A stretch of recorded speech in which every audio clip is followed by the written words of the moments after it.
KP में आईनी बहरान, बिलावल मैदान में आ गए। गवर्नर फैसल करीम कुंडी को मुखातिब करके कहा कि आप खैबर पख्तूनख्वा जाएं, वजीर आला से हलफ लें। तकरीब के दौरान गवर्नर को मुखातिब किया और कहा कि अपनी आईनी जिम्मेदारियां पूरी करें। मुराद साहब से दरख्वास्त है, अपना तैयारा इनको दे दें।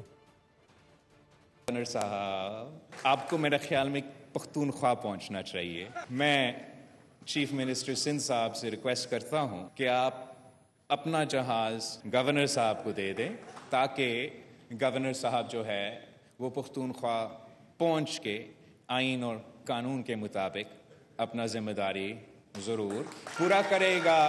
बेनज़ीर इनकम सपोर्ट प्रोग्राम को आलमी सतह पे माना जाता है। शहबाज शरीफ साहब ने देर नहीं की, उन्होंने बेनज़ीर इनकम सपोर्ट प्रोग्राम को एक दफ़ा नहीं मल्टीपल टाइम्स इस्तेमाल किया मदद पहुंचाने के लिए। सब्सक्राइब करें और बेल दबाएं ताकि कोई खबर रह न जाए।